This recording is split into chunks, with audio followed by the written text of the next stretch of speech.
23 November 1981. Surya Dijaya dan Ade Sumarna pagi itu beraktivitas seperti biasanya. Mereka merupakan petugas security di PT Garuda Mataram Motor. Tempat mereka bekerja merupakan tempat yang terbilang sangat ramai. Apalagi jalan di depannya merupakan jalur lambat, yaitu di Jalan Sudirman, Jakarta Selatan. Setiap harinya, area itu terbilang sangat padat aktivitas. Sekilas pandang, pagi itu perhatian mereka sempat tertuju kepada dua kardus yang tergeletak di atas trotoar, yang membuat mereka sempat menaruh kecurigaan. Kardus tersebut mengeluarkan bau yang sangat anyir dan juga dikerubungi banyak lalat. Namun demikian mereka tidak berani membukanya. Ada ketakutan dalam hati mereka, seolah mereka sudah menduga hal mengerikan yang ada di dalam kardus tersebut. Begitupun dengan orang lain, tidak ada yang berani membukanya. Padahal lokasi saat itu dekat dengan jembatan penyeberangan yang pastinya banyak masyarakat yang melintas. Kini jembatan penyeberangan tersebut sudah berganti dengan komplek perkantoran. Karena tidak ada yang berani membuka, kedua security akhirnya mencoba melapor kepada petugas kepolisian yang saat itu mengatur lalu lintas. Namun padatnya kendaraan yang diatur membuat polisi mengindahkan laporan tersebut. Mereka lebih mengutamakan untuk mengurai kemacetan. Kesibukan itu pada akhirnya membuat penemuan itu menjadi terlupakan. Hingga melintaslah dua orang pemulung yang mengais sampah di sekitar trotoar, yang mana pandangan mereka langsung tertuju kepada dua buah kardus. Meskipun berbau dan juga dikerubungi lalat, pemulung tersebut tetap akan membukanya, berniat mengecek apakah ada barang sisa yang masih bisa dimanfaatkan. Dan ketika membuka bungkusan dari kardus, betapa terkejutnya sang pemulung. Sontak ia langsung berteriak dan mengundang perhatian para warga.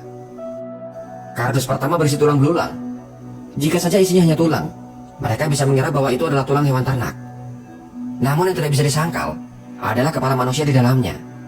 Belum lagi ada potongan tangan yang menunjukkan bahwa semua isi kardus itu adalah potongan tubuh manusia.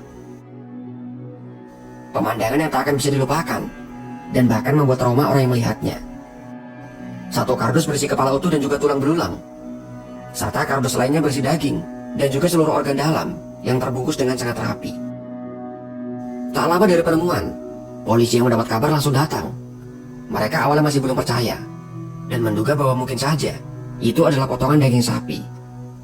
Namun setelah melihat langsung, barulah mereka bisa percaya. Benar-benar sangat mengerikan. Kardus tersebut tidak langsung diangkat oleh polisi. Mereka memanggil tim dokter untuk mengecek langsung ke TKP. Maka berangkatlah tim dokter LKUI, yaitu Lembaga Kriminologi Universitas Indonesia. Informasi awal yang bisa diperoleh, kardus pertama berisi 13 tulang dengan sebuah kepala yang masih utuh. Karena ini pula, kasus ini disebut dengan nama Setiabudi 13, di mana angka 13 mengacu pada jumlah tulang, dan nama Setiabudi merupakan nama jalan di mana kardus itu ditemukan. Sementara kardus lainnya berisi potongan-potongan daging dan juga semua isi organ dalam, termasuk paru-paru, hati dan juga limpa. Informasi lainnya, mereka memperkirakan korban sudah dibunuh sehari sebelumnya, melihat sudah mulai terjadi proses pembusukan.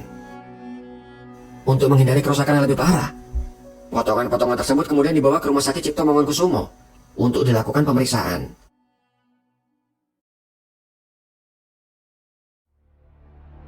Sementara itu, polisi juga langsung bergerak melakukan penyelidikan, mencari informasi dari para saksi di TKP. Namun rupanya, tempat yang ramai bukanlah jaminan akan ada saksi mata yang melihat. Karena pada kenyataannya, tidak ada satupun warga yang mengetahui.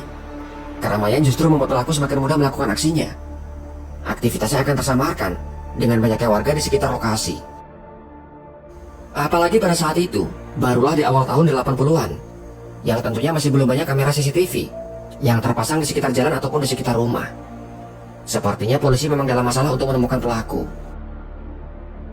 Sementara itu, dua kardus tersebut langsung diperiksa oleh ahli forensik dari Rumah Sakit Cipto Mangunkusumo, yaitu Munim Idris. Kesadisan pelaku langsung terlihat begitu Munim mulai menyatukan satu persatu potongan tubuh. Yang paling membuatnya heran, pelaku bukan hanya memotong tubuh korban, tapi juga mengupas semua daging dari tulangnya. Semua sayatannya sangat rapi. Saking rapinya, sampai tulang-tulang itu terlihat begitu bersih. Tulang-tulang itu juga kemudian dipotong, yang diduga menggunakan gergaji besi. Hal itu terlihat dari bekas gesekan kecil pada potongan tulang. Begitupun dengan cara pelaku melepas organ dalam. Sayatan terlihat sangat rapi, sehingga organ itu bisa dilepas dengan utuh. Karena itu pula, menyatukan seluruh bagian tubuh tidaklah susah. Seolah pelaku memang sengaja melakukannya. Sengaja mengarahkan tim forensik untuk dengan mudah menyatukan potongan tubuh. Anehnya, jika biasa penjahat akan menghilangkan bagian yang mudah dikenali, maka kali ini berbeda. Tanda tubuh seperti sidik jari, telapak tangan, telapak kaki, dan bahkan kepala serta wajah, semuanya masih utuh. Lagi-lagi pelaku seperti ingin menunjukkan kepada polisi, atau bahkan mungkin menantang pihak kepolisian untuk bisa memecahkan kasus kali ini. Informasi lainnya, jumlah potongan daging dan juga organ dalam berjumlah 180 potong. Dari fisik korban, diperkirakan korban berusia sekitar 18 sampai dengan 21 tahun. Memiliki tinggi 165 cm. Tubuhnya agak gemuk dan juga tegap. Pada beberapa bagian di tubuhnya ditemukan tai lalat yang menonjol. Dan diduga korban juga mengidap penyakit fimosis. Jika dilihat dari aksinya, tim forensik sepakat bahwa pelaku lebih dari 1 orang. Mengerah tulang dan juga mengelopasi daging bukanlah pekerjaan yang mudah. Mereka juga yakin para pelaku sangat ahli melihat dari bagaimana ia memotong tubuh korban. Sebagai gambaran, bagi sebuah tim forensik profesional yang sudah terlatih sekalipun, dibutuhkan waktu lebih dari 2 jam hanya untuk sekedar membedah mayat. Sementara pelaku diduga hanya membutuhkan waktu sekitar 3-4 jam saja. Petunjuk lainnya, kantong plastik yang digunakan rupanya adalah bekas bungkusan buku. Tertera sebuah nama toko yang terletak di Jalan Pasar Baru. Sedangkan plastik lainnya adalah plastik supermarket yang letaknya ternyata tak jauh dari Pasar Baru. Di dalam kardus juga ditemukan koran, yaitu edisi sore, terbitan 19 Agustus 1981. Koran itu berjumlah 3 eksemplar. Masih terlihat rapi, seperti belum pernah dibuka sebelumnya. Dengan semua petunjuk yang ada, sayangnya polisi masih belum bisa menemukan siapa pelaku, dan bahkan siapa korbannya. Polisi masih belum mengetahui. Di hari berikutnya, ratusan orang yang kehilangan keluarganya datang ke pihak kepolisian untuk melakukan identifikasi. Namun hingga tanggal 26 November, polisi tetap tidak menemukan kerabat yang cocok.